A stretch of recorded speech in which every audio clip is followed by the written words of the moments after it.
அனைவருக்கும் வணக்கம். எங்கள் அப்பா இசை ஆர்வத்தை பார்த்தோம்.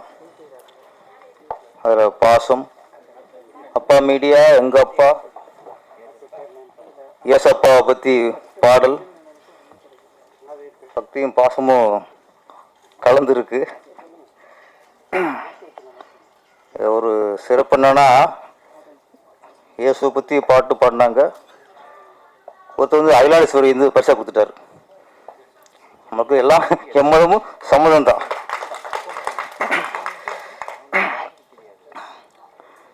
இன்னைக்கு ஒன்று தெரிஞ்சு போச்சு. தமிழ் திரையுலகில் ஒட்டுமொத்த காமெடி நடிகர்களோட கண்ட்ரோலும் நம்ம பிஆர்ஓ கோவிந்தராஜ் கையில் தான் இருக்கு. அவரை பாய்ச்சிக்கிட்டா ஒரு நிமிடம் கவர் பண்ணி எடுக்க முடியாது. நம்ம இந்த வராது வடிவேலு, சந்தானம், சூரி, ஏன்னா ஹீரோ ஆகிட்டாங்க. அவங்க கொண்டு உட்கார வச்சிருப்பாரு. கோவிந்தராஜ் சார் பாதி திருவள்ளத்தை கையில் வச்சிருக்கீங்க. சரி, இந்த விழாவுக்கு மிக சிறப்பு, சரியான சிறப்பு அப்படிங்கிறது நம்ம இயக்குனர், எங்களுக்கெல்லாம் ஆசான் கே பாக்கியராஜ் அவர் வந்தது. அவர் ஆசீர்வாதம் வந்து நம்ம லக்ஷனாவுக்கு அப்பாவோட ஆசீர்வாதம் மாதிரி, ஏசப்போட ஆசீர்வாதம் மாதிரி.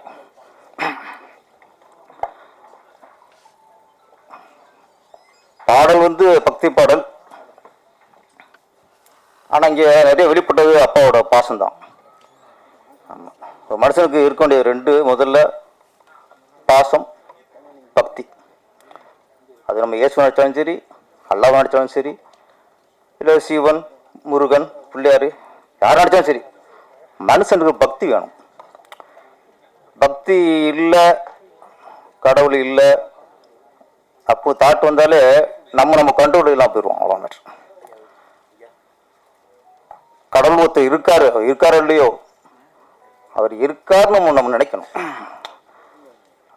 நம்ம தவறு செஞ்சா அவர் நம்மளை தண்டிப்பாருங்கிற நினப்பு வரணும். அப்பதான் ஓரளவு நமக்கு சுய ஒழுக்கம் வரும். நம்ம என்னவா பண்ணலாம் அப்படின்னு எப்போ நினைப்போம்னா, கடவுள் இல்லைன்னு நினைக்க வந்தாலே நம்ம என்ன பண்ணாலும் யாரும் கேட்க முடியாங்கிற ஒரு திமிரு வந்துடும். அப்போ சுய ஒழுக்கத்துக்கும் நம்ம கட்டுப்படுத்துறதுக்கும் பக்தி வேணும். அது யாரும் கும்பிடலாம், கடவுள் யாராவது இருக்கலாம், ஆனால் மனுஷனுக்கு பக்தி இருக்கணும். அதில் இந்த பாடல் குழந்தை இயேசு நடித்து பாடும்போது முழுக்க ஒரு பக்தி பாடல். நம்ம கமர்ஷியலாக குத்துப்பாடல்ங்கிறது என்ஜாய் பண்ணுறதுக்கு ஓகே. பக்தி பாடல்ங்கிறது நம்ம வாழ்க்கைக்கு சரியாக போகிறது பக்தி பாடல் வேணும். இப்போ நிறைய குறைஞ்சிச்சு. ஒரு காலத்தில் நிறைய பக்தி படங்கள் இருந்துச்சு. திருவிளையாடல், சரஸ்வதி சபதம், கந்தன் கருணை, அன்னை வேளாங்கண்ணி, நிறைய பக்தி படம் வந்துச்சு. இப்போ பக்தி படங்களே அது வரதும் இல்லை, நினச்சி பார்க்குறதும் இல்லை. வந்தால் பார்ப்பாங்களோ டவுட் வந்துடுச்சு. பக்தி படம் வந்து வரட்டும் பரவாயில்ல, குடும்ப படம் வராமல் போச்சு. இப்போ பாக்கியராஜ் படம்லாம் மௌன கீதங்கள், அதுலேயே அப்பாவை பற்றி வந்திருக்கோம். Daddy daddy oh my daddy, அப்பயே அப்பாவோட பெருமையெல்லாம் இருக்கும். எல்லா பசங்களுக்கும் அம்மாவை பிடிக்கும், மௌனிகளுக்கு தான் பையனுக்கு அப்பாவை பிடிக்கும். தூள் நின்று போச்சு, முந்தானே முடிச்சு, அந்த 7 நாட்கள் இல்லைங்க. அதெல்லாம் அந்த 7 நாட்களில் ஒரு லவ் ஸ்டோரியில அந்த அந்த தமிழோட கலாச்சாரம் இல்லை, கிளைமேக்ஸ் நிற்கும். இன்னைக்கு கலாச்சாரமாவது பண்பாடாவது கத்திடுறா, வெட்டுறா, குத்துறா, கலாச்சாரம் தான் இப்போ இன்னைக்கு கலாச்சாரத்தை காணும். ஆமாம், ஏன்னா இந்த மாதிரி பக்தி பாடல்களில் பார்க்கும்போது இன்னைக்கு ஒரு ஆறுதலாக இருக்கு, ரொம்ப ஒரு ஆறுதலாக இருக்கு. எங்கள் அப்பா அப்படிங்கும்போது எல்லாருக்குமே இப்போ இங்கே வந்தோன்னே அவங்களுக்கு கண்டிப்பாக அவங்க அப்பா ஞாபகம் வந்துருக்கும். அப்போ எனக்கு வரணும்ல. நம்ம உதவி இயக்குனர் இருந்தோம், அப்போ எதுவும் கேட்க முடியாதுங்க. அப்பா டைரக்டர் ஆகிட்டோம், சம்பாதிச்சோம், அப்பாவது கேட்டுருக்கலாம். நான் கேட்பேன் ஏதாவது வேணும் அப்பா வாங்கிட்டு வர மாட்டேன். இது வரைக்கும் அவர் எதுவுமே ஒன்று வேணாம் சொன்னார். அவர் எங்கிட்ட ஒருவோட ஒன்று கேட்டார். என்னன்னா ஒரு புக்கு கேட்டார் என்கிட்ட. இங்கெல்லாம் கிடைக்கலப்பா, இங்கே இருந்து வாங்கிட்டு வா அப்படின்னாரு. அதுதான் ஃபஸ்ட்டு அவர் என்கிட்ட கேட்டது. அது என்ன புக்குனா, பாக்கிய வாரது இல்லை, பாக்கியரசு இந்த கேள்வி பதில்னு ஒரு பகுதி இருக்கும். அது பல தொகுப்பு வந்துச்சு. அந்த தொகுப்பு எல்லாத்தையும் வாங்கிட்டு சொன்னார். அது ஒன்று தான் எங்கள் அப்பா என்கிட்ட கேட்டது. அது சாருக்கான்னு சொல்ல, சார் தனியாக அதை சொல்லியிருக்கேன். நான் எனக்கு தெரிஞ்சு அவங்ககிட்ட கேட்டது இது ஒன்று தான். அப்போ பாக்கியரசு மூலியமாக எங்கள் அப்பாவுக்கு நான் பண்ண பெரிய கடமை அந்த புக்கை வாங்கி கொடுத்தது தான். அப்புறம் நான் உதவி இயக்குனராக ட்ரை பண்ணி எங்கள் குருநாதர் ராமநாதர்கிட்ட சேர்ந்துட்டேன். அசிஸ்டண்ட்டாக சேர்ந்து அந்த படத்துக்கு முதல்ல ஒரு சம்பளம் கொடுத்தாங்க. சம்பளம் வாங்கணுன்னா அதை செலவு பண்ணாமல் நேர் கொண்டு எங்கள் அப்பாட்ட இந்த பணத்தை கொடுத்தேன். வாங்கிட்டு அதுக்கப்புறம் பார்த்தா அடுத்த தடவை போகும்போது அந்த பணத்துக்கு ஒரு மோதிரத்தை வாங்கி ஒரு கையில் போட்டுக்கிட்டார். அந்த பணம் தங்க மோதிரம் வாங்க முடியாது, அது வெள்ளி மோதிரம் வாங்க முடியுமா? அதனால் ஒரு வெள்ளி மோதிரத்தை வாங்கி என் பையன் ஃபஸ்ட்டு சம்பாதிச்சு கொடுத்த பணம் அப்படி அது ஞாபகமாக வெள்ளி மோதிரத்தை போட்டார். இது நடந்து 20 நிமிஷம் இருக்கும். இன்றைக்கி எங்கள் அப்பாவுக்குள்ள இந்த மோதிரம் இருக்குது. இப்போ ஒரு 2-3 மாதம் எங்கள் அப்பாவுக்கு ஒரு ஆப்ரேஷன், காலில் கொஞ்சம் ஃப்ராக்சர் ஆகி ஆப்ரேஷனு அப்படி போட்டோம். இப்போ ஆப்ரேஷன் தேட்டருக்கு கூட்டி போனோம், எல்லாம் வந்துட்டாங்க, டாக்டர் வந்துட்டாங்க, நர்ஸ்லாம் வந்துட்டாங்க. அந்த ஆப்ரேஷன் அந்த காஸ்டியூம்லாம் போட்டாச்சு. இப்போ அவங்க ஏதாவது நகை கொடுத்தாங்க, அதெல்லாம் வாட்ச் எல்லாத்தையும் கழட்டிடுங்க அப்படின்னாங்க. அவர்கிட்ட வாட்சில் ஒன்றும் இல்லை, ஒரு உத்தாச்சி போட்டு தூங்கிச்சுதான், அதை அந்த கயத்தை கழட்டினாங்க. அதுக்கப்புறம் அவர் கையில் இருந்தது இந்த வெள்ளி மோதிரம் தான். அது அவரே கட்டு கொடுக்குறாரு, பத்திரமா வச்சுருப்பா வந்து வாங்கிக்கிறேன்ட்டு. அதை வாங்கிட்டு அதுக்கப்புறம் ஆப்ரேஷன் தட்டுக்கு உள்ளே போனதுக்கப்புறம் உள்ள ஆப்ரேஷன் நடக்குது. அந்த வெள்ளி மோதிரத்தை பார்த்தோன்னே நம்மளுக்கு கொஞ்சம் கண் கலங்கிச்சு. நம்ம எப்போ கொடுத்தது இன்னும் அது ஒரு ஞாபகமாக இன்றைக்கி அதை போட்டிருக்காருங்கிறது. அப்போ நம்ம அவர் மேலே வச்ச பாசத்தை விட அவர் மேலே நம்ம என் மேலே வச்ச பாசம் தான் அதை தெரிஞ்சுது. ஏன்னா சின்ன வயசில் நிறைய அடி வாங்கியிருக்கோம். சரியா படத்துக்கு போவோம், செம்ம அடி வாங்கிறது. அம்மா என்ன தப்பு பண்ணாலும் சரி, ஸ்கூலில் யாரும் அடிச்சுட்டா காலைல அடிப்போம், சாயந்தரம் அவங்க அடிபட்டவன் அப்பா அம்மா வந்துடுவாங்க, அண்ணே இந்த மாதிரி பையன் அடிச்சுட்டானேன்னு. அதுக்கப்புறம் அடி செம்ம அடி விடுவோம். அப்போலாம் உள்ளே தெரியும் அப்பாவுக்கு என்னடா அது ஒரு பயத்தில் அப்போ உள்ளே பார்ப்போம். அப்போ பாசத்தை அப்பாவோட பாசத்தை சொன்னாங்களே, அம்மாவோட பாசத்தை அவங்க உணர்ந்துருவோம், அப்பப்போ உணர்ந்துருவோம். அப்பாவோட பாசத்தை உணர்றதுக்கு ஒரு காலம் வரும், நமக்கு ஒரு ஒரு பக்குவப்படணும். அப்போத்தான் நம்ம அப்பா பாசத்தை நம்ம உணர முடியும். அதெல்லாம் சொன்னாங்க, அம்மாவோட கண்ணீர் தெரியும், அம்மாவோட தியாகங்கள் தெரியாதுன்ட்டு. ஏதோ ஒரு யூடியூப்பில் ஒரு பார்த்தேன், அம்மா உட்காந்து தோசை சுட்டு கொடுப்பாங்க. அதுக்கு தோசை சுட்டு கொடுத்தோம்னா தோசை டேஸ்ட்டாக இருக்கும். அம்மா நல்லா தோசை சுட்டுருக்காங்க, பாட்டு கொடுக்குறாங்களே அம்மா சுட்ட தோசைன்ட்டு. அது மாதிரி அம்மா சுட்டது ருசிச்சு சாப்பிடுவோம். அவங்க சொன்னாங்க என்னன்னா, அந்த தோசை அம்மா சுட்ட தோசை, அந்த தோசைக்கள் அந்த நெருப்பில் சூடாகி அந்த தோசைக்கள் தான் அப்பா. நான் அந்த தோசைக்களோட சூடு நமக்கு தெரியாது, தோசையோட ருசி தான் தெரியும். அந்த மாதிரி அப்போ தியாகங்கள் நம்ம ஒரு காலத்தில் உணர்வோம். அது நம்ம அப்பா ஆகும்போது உணரப்படும். அதுவும் பெண் குழந்தை ஆண் குழந்தைய பார்த்தா அது அரவப்பா, பெண் குழந்தை பார்த்தா தான் முழு அப்பா. அப்போ தான் நிறைய பேர் பெண் குழந்தை பார்த்தா தான் நிறைய பேர் முழுமைத்தனை அப்போ உணர்வாங்க. ரிஷி அவர்கள் வந்து லக்ஷ்மணான்ற அழகான குழந்தையை பெற்று அது அழகாக ஒரு நல்ல ஒரு ஆர்டிஸ்டாக உருவாக்கியிருக்காப்புல. இந்த பாடலில் எல்லாம் சொன்னாங்க இந்த லிப்ஸிங்கிட்டு, அது மாதிரி பெரிய ஆர்டிஸ்டில் இதை திணறுவாங்க. குழந்தை நல்லா லிப்ஸிங்கு நல்லா அந்த அந்த ஃபீல் எல்லாம் குழந்தை கொடுத்துருந்தது. பேபி ஆர்டிஸ்டாக அப்போது பேபி இந்த குட்டி பத்துமணி பயங்கர ஃபேமஸ்ஸு. அப்புறம் பேபி ஸ்ரீதேவி அவங்க ஃபஸ்ட்டு பேபியாக நடித்தாங்க.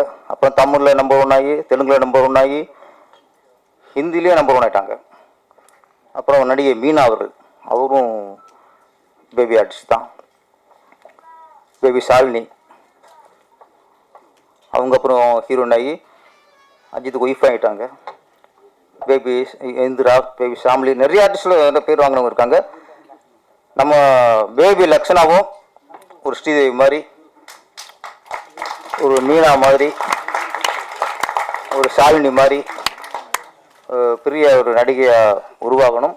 எப்போவுமே அப்பாவோட கனவுகள் இல்லை, அப்பாவோட லட்சியம் வந்து எங்கேயா மிஸ் ஆச்சுன்னா அந்த லட்சியத்தை தன் பிள்ளைகள் மூலமாக நிறைவேற்ற பார்ப்பாங்க.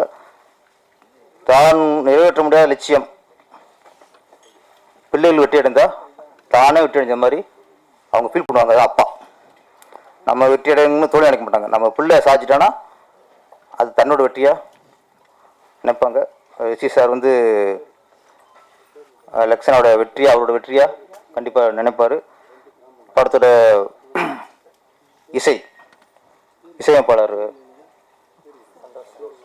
சந்தோஷ் சாய்.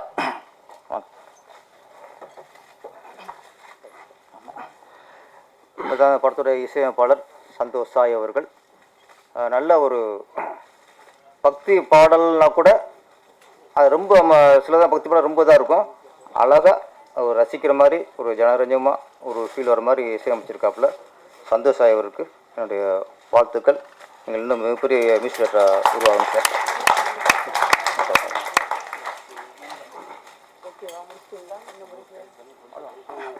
சரி, முடிக்க சொல்லிட்டாங்க. வாய்க்கிராசெல்லாம் வெயிட் பண்ணுறாங்க, நம்ம ரிசல்ட் பேசக்கூடாது. இந்த டீம் அனைவருக்குமே வாழ்த்துக்கள். இந்த பாடிய சூப்பர் சிங்கர் பிரியங்கா அவர்களுக்கும் என் வாழ்த்துக்கள். மொத்த டீமுக்கு என் வாழ்த்துக்கள். நன்றி, வணக்கம். எங்கள் இயக்குனர் திரு பாக்யராஜ் சார் அவர்களுக்கு என்னுடைய வணக்கத்தை தெரிவிச்சுக்கிறேன். அதே போல் என்னை திருப்பாச்சி திரைப்படத்தின் மூலம் என் வாழ்க்கையில் திருப்பமொழி ஏற்படுத்தி தந்த மதிப்புக்கு மரியாதைக்கு உரிய என் ஆசான் திரு ஐயா பேரரசு அவர்களையும் நான் வணங்கி வரவேற்கின்றேன். இந்த அப்பா மீடியா தயாரித்த எங்கள் அப்பா இந்த வீடியோ சாங் பார்த்துருப்பீங்க, எல்லாம் பார்த்தீங்க. அந்த பாப்பாவோட பெர்ஃபார்மன்ஸ் பார்த்துருக்கீங்க. நமது திரையுலகிற்கு ஒரு அற்புதமான ஒரு சுட்டி குழந்தை, ஒரு சைல்டு ஆர்டிஸ்ட் கிடைச்சிருக்காங்கன்னு நினைக்கும் போது உண்மையில ரொம்ப சந்தோஷமாக இருக்குது, ரொம்ப பெருமையாக இருக்குது. நீங்கள் காசு பணம் எதுவும் கொடுக்க வேண்டாம், அந்த பாப்பாவுக்கு வாழ்த்துதல் சொல்லி அவங்கள உற்சாகப்படுத்துங்க அப்படின்னு சொல்லி கேட்டுக்கிட்டு நீங்கள் வருகை தந்து சிறப்பு சேர்த்துங்க அத்தனை பெரியவங்களுக்கும் என்னோட மனமார்ந்த நன்றியை தெரிவிச்சுக்கிட்டு இந்த வாய்ப்பை கொடுத்ததுக்கு நன்றி தெரிவித்து விடைபெறுகின்றேன். நன்றி, வணக்கம். எனக்கு ஊர் கொடுத்த உயிர் கொடுத்த தாய் தந்தையருக்கு என்னுடைய முதல் வணக்கம். என்னை சினிமாவிலும் அரசியலும் அறிமுகப்படுத்திய எங்கள் ஆசான் சொக்க தங்கம் புரட்சி கலைஞர் கேப்டன் அவர்களுக்கு என்னுடைய இரண்டாவது வணக்கம். இங்கு வருகை வந்திருக்கும் முக்கியமாக மேடையில் அமர்ந்திருக்கும் இயக்குனர் திரு கே பாக்யராஜ் சார் அவர்களுக்கும், திரு பேரரசு சார் அவர்களுக்கும், மற்றும் மேடையில் அமர்ந்திருக்கும் எங்களுடைய சக கலைஞர்களுக்கும், மேடைக்கு முன்னால் அமர்ந்திருக்கும் பத்திரிகை, தொலைக்காட்சி, சோசியல் மீடியா உங்கள் அனைவருக்கும் என்னுடைய மூன்றாவது வணக்கம். என்னுடைய பேச்சில நிறைய இருந்தா எடுத்துக்குங்க, குறை இருந்தா மன்னிச்சுக்குங்க. சினிமா, மாஸ் மீடியா, இந்த சினிமாவை வச்சு நிறைய ஆட்சிகள் வந்திருக்கு, முக்கியமா தமிழ்நாட்டில் அந்த அளவுக்கு அந்த சினிமா வந்து ஒரு பவர்ஃபுல் மீடியா. அந்த சினிமாவில் நாமெல்லாம் இருக்கிறது மிகப்பெரிய ஒரு பெருமை. ஏன்னா நாங்கெல்லாம் வந்து அதாவது finished Adyar film institute TFT direction Bhagyaraj சாரோட படங்களை எங்களுக்கெல்லாம் போட்டு காட்டி அந்த ஸ்கிரீன் பிளே அப்படின்னா என்ன அப்படிங்கிறத கற்றுக் கொடுப்பாங்க. சார் படத்தில் நான் வந்து நடிக்கலை, பட் சாரை வந்து நான் வந்து தூரமாக பார்த்து ரசிச்சிருக்கிறேன். ஒரு பெரிய கொடுப்பை என்னன்னா, நான் ஒரு படம் தயாரித்தேன் 2006 காதலே என் காதலே அப்படின்னு ஒரு படம் தயாரித்தேன். சார் வந்து அந்த படத்தை வந்து பார்க்க வந்தாங்க. பார்த்து ஃபுல்லாக அதுக்கப்புறம் தான் தெரிஞ்சது சாரோட பையன் வந்து இதே மாதிரி ஒரு கதையில் சார் நடிச்சிருந்தாங்க அப்படின்னு சொல்லிட்டு. அப்போ ஒரு 3 மணி நேரம் சாரோட வந்து நான் இருந்து அந்த படத்தை பார்த்தேன். பேரரசு சார் சொல்லி ஆகணும், திருப்பாச்சி பேசாம ஊருக்கு வந்தமா போனமா இல்லாம வீணா எங்க ஊரு கோயில் விஷயத்துல தலைவலி. எங்க ஆத்தாளுக்கு ஒரு ஆளை வெட்டுறது ஒண்ணுதான், 10 ஆடை வெட்டுறது ஒண்ணுதான். அதே பிடிச்சி கேட்டுங்கடா அப்படின்னு அந்த வசனம் பேசுறேன். திருப்பாச்சிக்கு அப்புறம் தான் நான் நிறைய படங்கள் நான் நடிச்சேன். என்னுடைய முதல் படம் வந்து ரமணா. கேப்டன் அவர்களால் அறிமுகப்படுத்தப்பட்டு இன்றைக்கு தமிழ், தெலுங்கு, மலையாளம், கன்னடம், இந்தி ஆகிய 5 மொழிகளிலும் ஒரு 247 படம் பண்ணியிருக்கிறேன். ஒரு 54 சீரியல் நடிச்சிருக்கிறேன். பேரரசு சாரோட அந்த திருப்பாச்சிக்கு அப்புறம் தான் நான் நிறைய படங்கள் நடித்தேன். அவருக்கு ஸ்பெஷலாக ஒரு தேங்க்ஸு. அப்புறம் என்னுடைய சக கலைஞர் எல்லாருக்குமே ரொம்ப நன்றி. அப்புறம் முக்கியமாக அப்பா மீடியா ரிஷி சார்.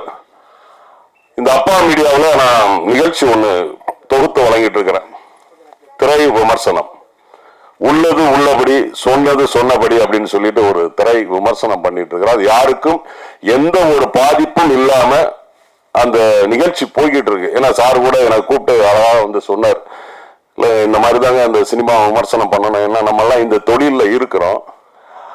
அது நெகட்டிவா இருந்தா கூட அதை வந்து சூசகமா நாசுக்கா அதை வந்து நீங்க வந்து சொல்லணும் அப்படின்லாம் எனக்கு வந்து சார் வந்து சொல்லியிருக்கிறார். ஏன்னா மிக திறமையான ஆள் சார். வந்து 10 வருஷம் 15 வருஷம் முன்னாடியே படம் பண்ணியிருக்கிறாங்க ரிஷி சார். இந்த பாடல் எங்க அப்பா ஏன்னா பார்க்கும்போதே தெரிஞ்சது, விஷுவலா வந்து மிரட்டியிருந்தாங்க. எல்லாருமே அந்த பாப்பாவை பத்தி சொன்னாங்க. நிச்சயமாக வந்து தமிழ் சினிமாவில் ஒரு சைல்டு ஆர்டிஸ்ட் மட்டும் இல்லாம வருங்காலத்தில் ஒரு பெரிய ஹீரோயினா வருவாங்க. அத்தனை அம்சங்களும் அவங்களுக்கு இருக்கு. ஏன்னா நம்மளால முடியாது. இவ்வளவு படம் நடிச்சிருக்கோம். ஒரு பாடல்ல வந்து நம்ம லிப்சிங்கர் எல்லாம் நம்ம எல்லாம் கொடுத்தா ஒரு பாட்டு ஒண்ணு பாடின ஒரு 2 நாள்ல நைட்டு அந்த மாஸ்டர் டான்ஸ் மாஸ்டர் வந்து ஒரு வழி ஆயிட்டாரு. நமக்கு அவ்வளவு கஷ்டமா இருந்தது அந்த லிப்பை பிடிக்கிறது. ஏன்னா வசனம் பேசிடலாம், ஈஸியா வசனம் பேசிடலாம், ரியாக்ஷன் கொடுத்துடலாம். அந்த பாடலுக்கு வந்து அந்த லிப்பு கொடுக்கறது, அந்த டான்ஸ் ஆடுறதுங்கிறதுலாம் ரொம்ப கஷ்டமான விஷயம். ஏன்னா அது பாக்யராஜ் சாருக்கு நல்லாவே தெரியும். அது ரொம்ப ரொம்ப ரொம்ப கஷ்டமான விஷயம். இந்த வயசுல அவங்க வந்து கரெக்டா வந்து லிப்சிங் கொடுத்து அந்த பாடி லாங்குவேஜ் அதெல்லாம் வந்து மிகப்பெரிய விஷயம். பாப்பா சல்யூட் பாப்பா, உனக்கு ஆல் தி பெஸ்ட். அப்புறம் அப்பா, அது சார் சொன்னாங்க அப்பாவுக்கு வந்து டெபியூட் அப்படின்னு. உண்மையிலே வந்து தமிழ்ல ஒரு உன்னதமான ஒரு சொல் அப்படின்னு கேட்டீங்கன்னா அது அப்பா தான். அம்மாவோட அன்பு தெரியும் எல்லாருக்குமே, அப்பாவோட தியாகம் தெரியாது. அம்மாவோட கண்ணீர் எல்லாருக்குமே தெரியும், அப்பாவோட வேர்வை யாருக்குமே தெரியாது. அம்மா கொடுக்கிற முத்தம் எல்லாருக்குமே தெரியும், ஆனா அப்பாவோட கஷ்டம் துயரம் வந்து தெரியாது. ஒரே ஒரு சின்ன உதாரணம், ஏன்னா மைக்க கொடுத்தீங்கன்னா நான் மணிக்கணக்கில் பேசுவேன். ஒரு சின்ன உதாரணம் மட்டும் சொல்லி, நிறைய பேர்லாம் இருக்கிறாங்க. ஒரு சின்ன உதாரணம் மட்டும் நான் வந்து சொல்லிக்கிறேன். அப்பா அப்படிங்கிறது வந்து எவ்வளவு ஒரு பெரிய வேல்யூபிளான ஒரு இது அப்படிங்கிறது. அலெக்சாண்டர் உங்களுக்கே தெரியும், மிகப்பெரிய ஒரு போர் வீரர். பாரசீக மன்னனை எதிர்த்து போய் போர் செய்யும் போது அவருக்கு வந்துட்டு ஜுரம் வந்துருது, காய்ச்சல் வந்துருது. அப்போ அந்த பாரசீக மன்னனுடைய வைத்தியர் வந்து இவருக்கு வந்து வைத்தியம் பார்க்க வர்றாரு. வைத்தியம் பார்த்துட்டு ஒரு மருந்து அவருக்கு கொடுக்க போகிறாரு. அப்போ வந்து ஒரு படை வீரன் குதிரையில வேகமா வந்து ஒரு ஓலையை கொடுக்கிறாரு. அந்த ஓலையில பிரிச்சு பார்த்தா எதிரி நாட்டுல உள்ளவங்க எது கொடுத்தாலும் சாப்பிடாதீங்க அப்படின்னு அந்த ஓலையில எழுதி இருக்கு. இவர் அதை படிச்சுக்கிட்டு இருக்கும்போது அந்த மருந்து கேட்கிறாரு, உங்க பேர் என்னன்னு கேட்கிறாரு அந்த வைத்தியர்கிட்ட. பிலிப் அப்படிங்கிறாப்ல. அந்த மருந்தை வாங்கி குடிச்சிடுறாரு. குடிச்சிட்டதுக்கு அப்புறம் அந்த ஓலையை படிச்சு பார்க்கிறாரு. அதுக்கப்புறம் வந்து எல்லாம் கேட்கறாங்க என்ன எழுதிருக்கு அப்படின்னு. இந்த மாதிரி எதிரி நாட்டில் உள்ளவங்க வந்து எதுவும் கொடுத்தா வந்து சாப்பிடாதீங்கன்றது. ஆனா நான் அதை வந்து மருந்தை சாப்பிட்டுட்டேன் அப்படின்னு ஒன்று. ஏன் அப்படின்னு கேட்குறாங்க. எங்க அப்பா பேரும் பிலிப்பு தான், அதனால பிலிப்புங்கிறவங்க தப்பு செய்ய மாட்டாங்க அப்படிங்கிறது. அது அது அந்த அப்பாவுக்கு அந்த பேருக்கு எவ்வளவு விஷயங்கள் இருக்கு பாருங்க. அதனாலதான் வந்து ஏன்னா எங்க ஊர்ல ஒரு உண்மை சம்பவம் நடந்தது. இதை மட்டும் நான் பேசி முடிச்சுக்கிறேன். திருநெல்வேலி எனக்கு நேட்டிவ். முதல் மரியாதை படத்துல வந்து பாரதிராஜா சார் வந்து வச்சிருப்பார்ல, அந்த கிளைமாக்ஸ்ல பெரியவர் ஐயா சிவாஜி சாரோட உயிர் இழுத்துக்கிட்டு இருக்கும்போது ராதாமா ஜெயில இருந்து வந்து அந்த காலை அப்படி வச்ச உடனே அந்த உயிர் போகும் பாத்தீங்களா. அதே மாதிரி எங்க ஊர்ல உண்மையிலே நடந்தது. திருநெல்வேலியில ஒரு அப்பா, 2 பசங்க, ஒரு பொண்ணு. அவர் இறக்கும் தருவாயில வந்து பொண்ணு வந்து சண்டை போட்டு அண்ணாமார்கிட்ட சண்டை போட்டுட்டு போயிட்டாங்க. ஏன்னா சொத்து பிரிக்கும் போது சொத்து பிரிச்சது, நகை பிரிக்கும் போது நகையை கொடுக்கல. இந்த 2 பசங்க மட்டும் எடுத்துட்டாங்க. இவ இனிமே அவங்க மூஞ்சிலே முழிக்க மாட்டேன்னு சொல்லிட்டு போயிட்டா, பாம்பே போயிட்டா. அப்போ இழுத்துக்கிட்டு இருக்கு. அப்ப நம்ம ஊர்ல எல்லாம் சொல்லுவாங்க கடைசி பால் ஊத்துவாங்க அப்படின்னு சொல்லிட்டு. அப்போ அவங்க அப்பாவோட ஃப்ரெண்ட் எல்லாம் சொல்றாங்க, அவருக்கு வந்து திருநெல்வேலி அல்வான்னா ரொம்ப பிடிக்கும், அந்த அல்வாவை கரைச்சி கொடுங்க உயிர் போயிடும் அப்படிங்கிறாங்க. அல்வா கரைச்சி கொடுக்குறாங்க. அது குடிச்சிட்டு அவர் ஏப்பா விட்டு உயிர் போகல. அடுத்து இன்னொரு அப்பாவோட நண்பர் சொல்றாரு, அவர் பிரேஸ்லெட் போடணும்னு ரொம்ப ஆசைப்பட்டாரு, தங்கத்து மேல ரொம்ப ஆசைப்பட்டாரு, ஒரு பிரேஸ்லெட் எப்படியாவது வாங்கி போடுங்க கையில உயிர் போயிடும் அப்படிங்கிறாங்க. அது போட்டு பார்த்தாங்க, நடக்கல. அப்புறம் அவருக்கு வந்து மண் இடம் வந்து எல்லாம் பார்த்தா ரொம்ப ஆசை, மண்ணை கரைச்சி அந்த தண்ணியை கொஞ்சம் கொடுங்க போயிடும் அப்படின்னு ஒருத்தர் சொல்றாரு. அதையும் பார்த்தாங்க, ஒண்ணுமே போகல, உயிர் போகல, இழுத்துக்கிட்டு தான் இருக்கு. அப்போ ஒரே ஒரு பக்கத்து வீட்டு ஆயா சொல்லிச்சா, ஏய் முட்டாள், உங்க அக்காவை வர சொல்லுங்கடா, அவ வந்தா உயிர் போகண்டா அப்படின்னு. பாம்பேல இருந்து பிளைட்டை பிடிச்சி மதுரைக்கு வந்து, மதுரையில இருந்து திருநெல்வேலிக்கு வந்து அந்த அப்பாவை வந்து அந்த அப்பாவோட உள்ளங்கைய பிடிச்சி, அப்பாவும் அப்படி பாக்குறாரு, கண்ணுல இருந்து 2 கண்ணுல இருந்து அப்படி கண்ணீர் வருது. அந்த அப்பாவுக்கு 1000 கற்பனைகள் அந்த கையிலையும் அந்த கண்ணிலையும் தெரியுது. அந்த பொண்ணு பிறக்கும் போது உள்ள சந்தோஷம், அந்த பொண்ணு சடங்காகும் போது உள்ள ஆனந்தம், அந்த பொண்ணு கல்யாணம் முடிஞ்சு கண்ணீர் விட்டு அழுது போகும்போது இவர் அழுக இவருக்கு தெரியுது. அந்த பொண்ணுக்கு அவங்க அப்பாவோட எல்லா விஷயங்களும் கண்ணு முன்னாடி வந்துட்டு போகுது. சினிமா மாதிரி பிளாஷ் கட் வந்துட்டு போகுது. உள்ளங்கையில அமுக்குறாரு அப்பா, உயிர் போகுது. அந்த உள்ளங்கையில அவ்வளவு 1000 விஷயங்கள் இருக்கு. அதான் அப்பா, தட் இஸ் அப்பா. இந்த லக்ஷனாவுக்கு அப்படி ஒரு அப்பா வந்து கிடைச்சிருக்கிறாரு. ரிஷி தான் வராத சினிமாவில், தான் சாதிக்க முடியாத சினிமாவை தன் பொண்ணு சாதிக்கணும்னு நினைக்கிறாங்க. மிகப்பெரிய விஷயம். ஏன்னா நம்ம எல்லாம் சினிமாவில் இருக்கிறதுக்கு வந்து பெரிய கொடுமை. நம்ம முதல்ல சொல்லியிருக்கணும், சிவனுடைய பார்வை இல்லைன்னா நம்ம எல்லாம் அரிதாரம் பூசிருக்க முடியாது. நம்ம எல்லாம் சிவனோட பிள்ளைகள். மேக்கப் போடுற ஒவ்வொருத்தருமே சிவனோட பிள்ளைகள். கடைக்கன் பார்வை இல்லைன்னா நம்ம எல்லாம் மேக்கப் போட முடியாது, அரிதாரம் பூச முடியாது. ஒரு எஸ்பியோ ஒரு கலெக்டரோ ஒரு ஹையர் ஆபீசரோ ரோட்ல போனா தெரியாது, சினிமா நடிகர்கள் நம்ம ரோட்ல போனா தெரியும். அது நமக்கு பெரிய ஒரு கொடுப்பினை அந்த சினிமா நமக்கு கொடுத்திருக்கு. இந்த ஆல்பத்துக்கு இசையமைத்த நம்மளுடைய நண்பர் சந்தோஷ் சாய் அவர்களுக்கும், அப்புறம் வந்துட்டு ரெஜி கணேஷ் ஒளிப்பதிவு அருமையா பண்ணிருக்கிறாங்க அவர்களுக்கும், பாடிய சூப்பர் சிங்கர் பிரியங்கா அவர்களுக்கும், இயக்கிய திரு ரிஷி அவர்களுக்கும், முக்கியமாக இந்த பாடலில் நடித்த லக்ஷனா ரிஷி அவர்களுக்கும் என்னுடைய வாழ்த்துக்கள். என்னுடைய பேச்சுல நிறைய இருந்தா எடுத்துக்கோங்க, குறை இருந்தா மன்னிச்சுக்கோங்க. நன்றி, வணக்கம். ஒன்னே ஒண்ணு மட்டும் நான் சொல்லி முடிச்சுக்கிறேன். எங்க ஐயா பேரரசு சார் எல்லாமே கரெக்டா சொல்லுவாரு, செய்வாரு. எங்க தலைவருக்காக ஒரு பாட்டு எழுதினாரு. வந்துட்டாரு வந்துட்டாரு வாத்தியாரு வந்துட்டாரு, பட்டாபிஷேகம் பட்டாபிஷேகம் நாளைக்கு உனக்கு இருக்குன்னு எழுதியிருந்தாரு. ஆனா அது நடக்கல, ஒரு வருத்தம். நன்றி, வாய்ப்புக்கு நன்றி. பேச்சுல நிறைய இருந்தா எடுத்துக்கங்க, குறை இருந்தா மன்னிச்சுக்கோங்க. வணக்கம். திரு கே பாக்கியராஜ் சார் அவருக்கு வணக்கம், பேரரசு சார் அவருக்கும் வணக்கம், பத்திரிகையாளர்கள் ஊடக நண்பர்கள் எல்லாருக்கும் வணக்கம். எங்களோட மேடையில் அமர்ந்திருக்கும் சக நடிகருக்கும் வணக்கம். இந்த அப்பா மீடியா சார்பில் எங்கள் அப்பா மீடியா எங்கள் அப்பா அந்த சாங் ஆல்பம் பார்த்தோம், ரொம்ப நல்லா இருந்துச்சு. லக்ஷனா ரிஷி ரொம்ப அருமையாக நடிச்சிருந்தாங்க. அது ரிஷி சார் ரொம்ப அருமையாக டைரக்ஷன் பண்ணியிருக்காரு. ஒளிப்பதிவு இசை எல்லாமே நல்லா இருக்குது. அவர் எனக்கு வந்து ஒரு சமீப காலமாக பழக்கமானார். அப்போ எங்கள் சேனலுக்கு நிறைய பேர் பேட்டி எடுக்கிறனாரு. நான் நிறையா நம்ம நடிகர்லாம் வந்து பேட்டி எடுக்கும்போது கூப்பிட்டேன், எல்லா பேரும் பேட்டி கொடுத்தாங்க. அவங்களாம் எல்லா ஆல்பம் பார்த்தாங்க. இந்த லக்ஷனா ரிஷி மென்மேலும் வளர என்னுடைய வாழ்த்துக்கள். வணக்கம்.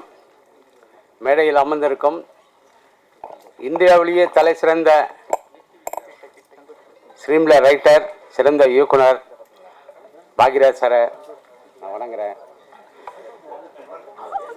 காதல் படமே நடிச்சு இருந்த நம்ம இளைய தளபதி விஜயை மிகப்பெரிய ஒரு மாசு ஹீரோவாக்குன எங்கள் பேரரசாரையும் வணங்குறேன். மேடையில் அமர்ந்திருக்க அனைவரையும் சக நடிகர்களையும் வணங்குறேன். மீடியாக்கள், இளைஞர்கள் அனைவருக்கும் என்னுடைய வணக்கம்.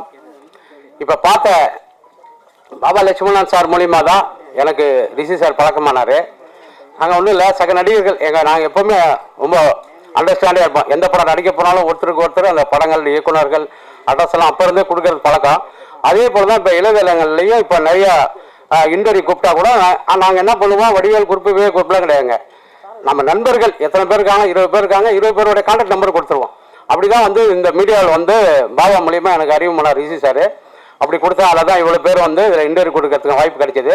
அப்போ தான் இந்த ஆல்பம் சாங்கை பற்றி சொன்னார். இது மாதிரி பாப்பாவுக்கு ஒரு ஆல்பம் சாங் எடுக்கணும்னு எடுத்து வந்தாங்க, போட்டு பார்த்தோம்.